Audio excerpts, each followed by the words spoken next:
A hi viewers, welcome to filmy time. నేను మీ Chandu. So నాతో ఉన్నారు అర్జున్ అమ్మటి గారు. అన్న ఎలా ఉన్నారు? బాగున్నానబ్బా చందు. సో చెప్పు సో చెప్పు. అంటే ఎప్పుడు అర్జున్ అన్న చూసినా చాలా పాజిటివ్గా ఉంటారు. అండ్ షోస్లోనేమో చాలా ఫైర్ అవుతూ ఎక్కడికక్కడ కామెడీ చేస్తూ. సో ఏంటన్నా ఎలా ఎలా ఉంది ఆ షోస్ కానీ సినిమాస్ కానీ ఎలా ఉంది? లైఫ్ ఎలా ఉందంటే ఏం చెప్తారు? ఇందాక స్టేజ్ మీద చెప్పే కదా, ఏ వర్క్ వచ్చినా కొంచెం అది బాగుంది, ఛాలెంజింగ్ అందంటే చేసుకుంటూ వెళ్ళిపోవడమే అంతే. ఓకే. నాకు అది నచ్చలేదు ఇది నచ్చలేదు అంటే మన ఈ ఫీల్డ్లో ఉండడం కష్టం. ఓకే. దెన్ అంటే ఇప్పుడు ముఖ్యంగా చూసుకుంటే 'big boss' winner 'Nikhil bro' song 'Ammulu' ఏదైతే ఉందో, సో అంటే చాలామంది 'బిగ్ బాస్' నుంచి బయటకొచ్చిన తర్వాత ఇలాంటి ఆల్బమ్ సాంగ్స్ చేస్తూ ఉన్నారన్న. మీకెప్పుడు థాట్ రాలేదా నేను కూడా చేస్తే బాగుంటదేమోనని? అంటే ఆల్బమ్ సాంగ్స్ అట్లా అని కాదు, ఆ, కొంచెం నా వర్క్ నా గోల్స్ వేరు కాబట్టి. So and I never concentrated on digital and album songs, ఇట్లా కాన్సన్ట్రేట్ చేయలేదు. సో ఫ్యూచర్లో ఏమన్నా వస్తే చూద్దాం, ఓకే. చేస్తా. ఈనాడు కూడా ఎవరికో మాట ఇచ్చినట్టున్నారు. ఎప్పటికైనా ఒక అంటే హెల్ప్. ఆయనకి సాంగ్ చేస్తానని మాట ఇవ్వలేదు, ఆయనకి హెల్ప్ అదే చేస్తానన్నాను. హెల్ప్ అంటే ఇంకేముంది, అర్జున్ గారు ఒక సాంగ్ చేయండి అని అడిగితే చేయరా?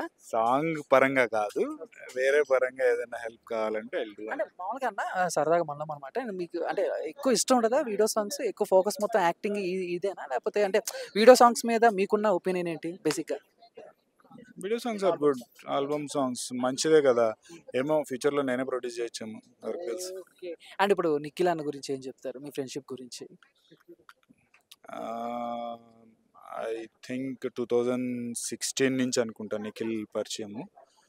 సో వెరీ ఇండస్ట్రీ కానీ నాకు వెరీ ఫ్యూ ఫ్రెండ్స్ ఉంటారు అట్లాగా. ఎవరైనా సరే ఏదైనా ప్రాబ్లం వచ్చినా ఆ, వెళ్ళిపోకుండా నిలబడే ఉండే వాళ్ళనే కొంచెం సరౌండింగ్లో పెట్టుకుంటా నేను. సో అలాంటి వాళ్ళలో వేళ్ళ మీద లెక్కేయచ్చు, అందులో వీడొకడు. సో 2016 నుంచి ఇప్పుడు దాకా అది అట్లా కంటిన్యూ అయింది. అంటే మేమేం రెగ్యులర్గా కలవము, లేకపోతే వీడియోల్లో చించుకొని నా భావన అట్లా whenever problem is there I show up అంతే. ఓకే. లేదా ఇలాంటి ఏదైనా సపోర్ట్ చేయాలన్నా ఐ షో అప్ అంతే. ఓకే. అంటే అంటే ఒకానొక టైంలో కొన్ని యాప్స్ గురించి బాగా సోషల్ మీడియాలో రచ్చ రచ్చ జరిగింది. అండ్ నాకు తెలిసి అప్పుడు అర్జున్ అన్న చాలా ముందు జాగ్రత్తగా అలాంటి యాప్స్ జోలికెళ్ళకుండా, ఎటువంటి కాంట్రోవర్సీ జోలికెళ్ళకుండా ఎలా లైఫ్‌లో లీడ్ చేస్తాడనంటే ఏం చెప్తారు? రాజా నన్ను కూడా మీమర్ మీమర్కి ఎరగేస్తారు. ఎరగా కాదన్న. జస్ట్ మీరు మంచే చెప్తున్నారు అందుకని. సో ఏంటి ఎలా ఎంత అంటే జాగ్రత్తగా ఉన్నారు ఏంటి? అది తప్పా రైటా, మేబీ తప్పై ఉండొచ్చు. ఆ, దాని గురించి మాట్లాడేంత అవగాహన ఏం చెప్పాలి, ఏం చెప్పినా వేసుకుంటా. అంటే బ్యాన్ చేస్తే ఆల్ ఓవర్ ఇండియా బ్యాన్ చేయాలి. ప్రాబ్లం వచ్చింది కదా అని ఒక్క స్టేట్ బ్యాన్ చేసి ఆల్ ఓవర్ ఇండియా నడుస్తున్నప్పుడు ఇది జనరల్గా అందరూ మాట్లాడుకుంటారు. ఓకే. ఆల్ ఓవర్ ఇండియా నడుస్తుంది అది, కానీ ఇక్కడ ఒక్క చోటే బ్యాన్ చేశారు. ఓకే. చేస్తే మొత్తం చేయాలి, లేదంటే అందరినీ వదిలేయాలి. ఓకే. అంటే ఇప్పుడు మీరు చేస్తున్న కొన్ని షోస్ కూడా అంటే బయట కొంతమంది మీమ్స్ కానీ వాటెవర్ ఎవరైనా ఇది ఫ్యామిలీ చూసే షోసేనా? కొంచెం డబుల్ మీనింగ్ డైలాగులు ఉన్నాయి కదా! అనే రీతిలో కూడా కామెంట్ చేస్తున్నారు కదా! అలాంటి వాళ్ళకి ఏం చెప్తారన్న? సి యూజువల్గా అంటే డబుల్ మీనింగ్ డైలాగ్స్ అంటే ఒక షో పాయింట్ ఆఫ్ వ్యూలో అది నవ్వకపోతే, నవ్వించేలా ఉండకపోతే ఆడియన్స్ కూడా బా బోర్రా అని చెప్పి వన్ పాయింట్ ఆఫ్ టైంలో వెళ్ళిపోతుంది. సో కొంతమంది ఏంటంటే ఫ్యామిలీ ఆడియన్స్ చూసేటప్పుడు అబ్బా ఇది వల్గర్గా ఉంది, so half of the audience అటు ఉంటారు ఇటు ఉంటారు. అందరినీ సాటిస్ఫై చేయాలంటే ఎవరి వల్ల కాదు అది. So at TRP point of view కానీ ప్రొడ్యూసర్కి షో ముందుకెళ్ళాలన్నా అంటే ఎప్పుడు ఇలాంటి కంటెంట్ ఇవ్వాలని కాదు, కొన్నిసార్లు ఏమైందంటే ఫ్లోలో ఆ జోకు తెలియకుండానే వేస్తాము, కానీ వేరే వాళ్ళు నవ్వేసరికి అది డబుల్ మీనింగ్ అయింది. ఇది చాలాసార్లు షోలో చాలామంది ఫేస్ చేసిన ప్రాబ్లం ఇది. వాళ్ళు నార్మల్గానే అంటారు. మనం చూసే మీమర్ పేజెస్ కానీ ఇవన్నీ చూసినప్పుడు అవి వేరే వస్తాయి. ఆ కంటెంట్ గుర్తొచ్చినప్పుడు ఇది దాన్ని రిలేట్ చేసుకొని నవ్వేసరికి. ఇప్పుడు ఎగ్జాంపుల్ చెప్తానబ్బా. ఇప్పుడు నేను ఒక సామెత చెప్పాను, పెద్ద కోడలు కదా అని పెత్తనం ఇస్తే పొయ్యి దగ్గరికి వెళ్ళి బయట కాల్చుకుందంట. ఇది యాక్చువల్. మీమర్ పేజ్లో ఏముంటుంది, అది వేరే ఉంటుంది.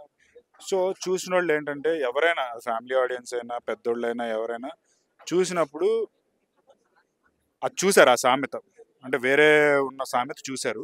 మేము ఎప్పుడైనా అది షోలో జోక్ వేసినప్పుడు చాలామంది ఉంటారు, ఆ సామెత మీమర్ పేజ్ సామెత చూసి రిలేట్ చేసుకొని వాళ్ళు నవ్వుతారు.